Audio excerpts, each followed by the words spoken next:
O primeiro uso registrado de inseticidas foi há cerca de 4.500 anos atrás, pelos sumérios, que usavam compostos de enxofre para controlar insetos e ácaros. Mais de 1.000 anos depois, 3.200 anos atrás, os chineses utilizavam compostos de mercúrio e arsênico para controlar piolhos. No mesmo século, os gregos e romanos aplicavam fumigantes, sprays e pomadas nos locais de armazenamento de alimento para controlar as pragas.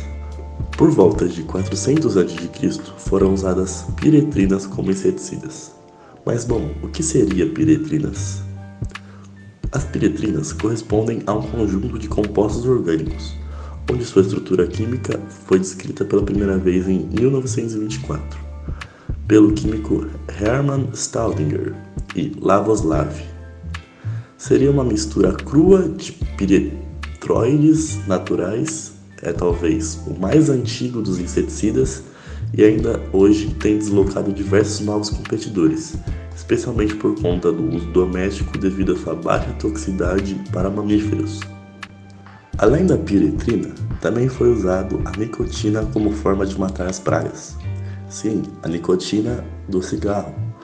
Na contramão, após a queda do Império Romano por conta do cristianismo na Idade Média, onde havia forte poder da Igreja, a ciência foi menos valorizada pelos europeus. Houveram cerca de 90 julgamentos de pragas em tribunais eclesiásticos.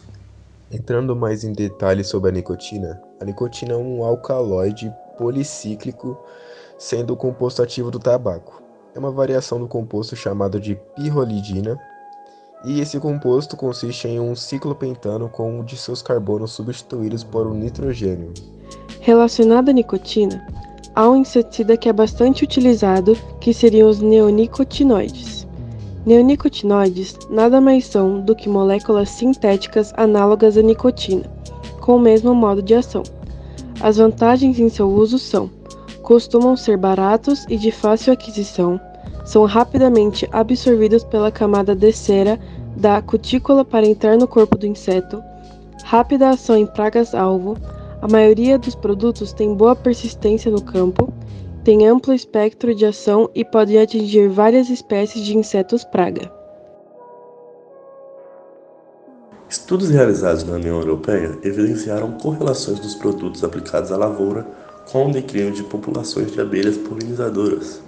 Diversas análises foram realizadas e foi descoberto que as abelhas tinham grande preferência por alimentos que continham agrotóxicos, pois, quando foi dada aos insetos a escolha entre uma solução de açúcar e outra solução de açúcar contendo neonicotinoides, elas escolheram um alimento que continha um agrotóxico ao invés do açúcar normal.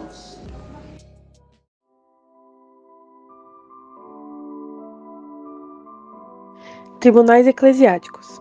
É um tribunal de igreja que realiza a justiça canônica, ou seja, os dogmas da igreja, e direciona os caminhos corretos a serem seguidos em determinadas situações.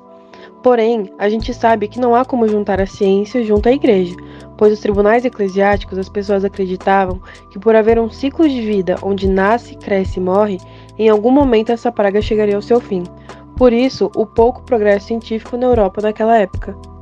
Já no século XVIII, houve um grande avanço nas práticas agrícolas, onde era usado máquinas para plantio, colheita e processamento dos alimentos e tinha grande utilização de fertilizantes, e infelizmente houve um aumento drástico no surgimento de pragas no intervalo de tempo.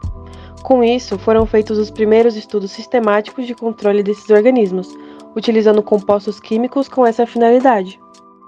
Entre os séculos XIX e XX, foram utilizados diversos inseticidas naturais orgânicos e inorgânicos. Nos lares norte-americanos, para matar pragas era usado um composto inorgânico, chamado ácido cianídrico. Entre os inorgânicos também temos o verde Paris, que foi usado por muitos pintores, pois era comercializado como pigmento para tintas. Porém, depois de sua comercialização, foram identificados vários envenenamentos em pintores que utilizavam esse verde Paris. E com isso foi perceptível a sua toxicidade, então o governo dos Estados Unidos estabeleceu a primeira legislação no país sobre o uso de inseticidas. Depois de alguns anos, esse composto inorgânico foi proibido devido à sua alta toxicidade em mamíferos.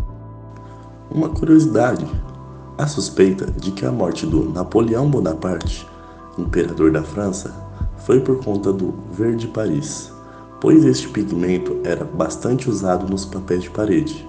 O arsênico presente no composto era liberado na forma de gás, e as pessoas que viviam em casas com papel de parede contendo este pigmento ou que tinham algum contato com o corante eram expostas a altos níveis de arsênico, o que causava intoxicação e diversos sintomas como dores de cabeça, vômitos, diarreia e insônia.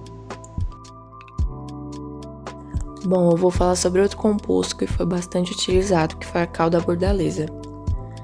Bom, a calda bordaleza ela foi descoberta por acaso por agricultores franceses no século XIX, porque eles aplicavam a água de cal nas videiras para controlar doenças. Nisso, os agricultores perceberam que quando a calda era preparada em taças de cobre, o controle das doenças era maior. E assim começaram a fazer a diluição de sulfato de cobre e cal em água. A calda bordaleza pode ser utilizada em hortas e pomares no manejo de doenças causadas por fungos e tem um efeito indireto sobre bacteriose e adubação de plantas. A rotenona é retirada da raiz da planta chamada timbó. É uma substância orgânica de origem natural com ação inseticida e pesticida. É usada para controlar pulgões, besouros e vespões. Ela era uma substância muito usada pelos indígenas, pois eles coletavam, trituravam a planta e depois jogavam em lagoas rasas. Os peixes, quando em contato com essa substância, acabavam tendo a sua respiração prejudicada e assim, quando vão à superfície para respirar, eram capturados pelos indígenas.